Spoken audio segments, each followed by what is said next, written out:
மக்களவைத் தேர்தலை பொறுத்த மட்டும் தமிழ்நாட்டிற்கு அப்பால் இருக்கக்கூடிய பிற மாநிலங்களோட நிலவரத்தில் மகாராஷ்டிரா முக்கியத்துவம் பெறுகிறது.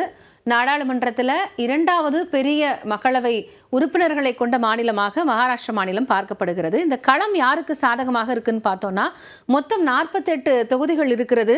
5 கட்டங்களாக இங்கே தேர்தல் நடத்தப்படும் அப்படின்னு சொல்லப்பட்டிருக்கிறது. மும்பை, தானே, புனே, நாக்பூர் இந்த மாதிரியான பெருநகரங்களை கொண்ட மாநிலம் அப்படிங்கிறதுனால எப்பவுமே மகாராஷ்டிரா ஒரு கவனம் பெறக்கூடிய மாநிலமாக இருக்கிறது. இங்கே கூட்டணி அப்படின்னு பார்த்தோம்னா மகாவிகாஸ் அகாடி வெர்சஸ் மகாயுதி. மகாவிகாஸ் அகாடிங்கிறது இந்தியா கூட்டணியை ரெப்ரசென்ட் பண்ணக்கூடிய அந்த கட்சிகளை உள்ளடக்கியது. மகாயுதி அப்படிங்கிறது பாஜகவை உள்ளடக்கிய கூட்டணியாக இருக்கிறது. கிட்டத்தட்ட 30 ஆண்டுகளுக்கு பின்பு மகாராஷ்டிராவில் ஒரு தேர்தல் களம் மாறி இருக்கு அப்படின்னே சொல்லலாம். சிவசேனாவோட இணைந்து காங்கிரஸ், தேசியவாத காங்கிரஸ் அந்த தேர்தலை எதிர்கொண்டது பாஜக. ஆனால் இந்த முறை அப்படியே டோட்டலாக களம் சேஞ்ச் ஆயிருக்கு. சிவசேனாவில் ஸ்பிளிட் வந்திருக்கு, என்சிபியில் ஸ்பிளிட் ஏற்பட்டிருக்கு. இதெல்லாம் தேர்தலில் எப்படியான ஒரு தாக்கத்தை கொடுக்கும் அப்படிங்கிற ஒரு கேள்வி எழுந்திருக்கிறது. ஏன்னா இதுவரைக்கும் ஒரே நேர்கோட்டில் பயணிச்சுட்டு இருந்தவங்க இப்போ எதிரெதிர் துருவங்களாக மாறி இருக்கிறாங்க. அதே மாதிரி நான் சொன்ன மாதிரி என்சிபியில் இருக்கக்கூடிய அந்த ஸ்பிளிட்டு ஓட் பேங்கை பிரிக்கும் அப்படின்னு எதிர்பார்க்கப்படுகிறது. அதுதான் சிவசேனாவுக்கும் பொருந்தும் அப்படின்னு சொல்லப்படுகிறது.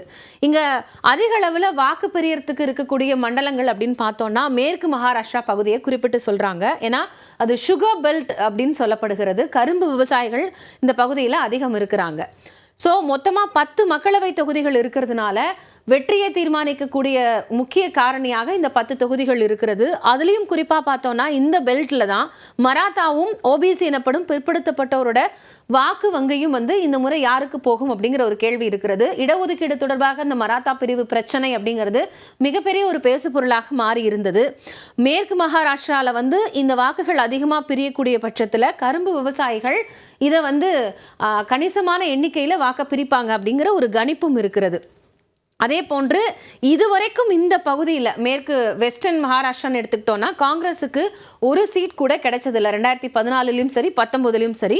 இந்த முறை அப்படி இருக்காது. காங்கிரஸுக்கான களமாக அது மாறி இருக்கக்கூடும் அப்படிங்கிற ஒரு எதிர்பார்ப்பு இருக்கு.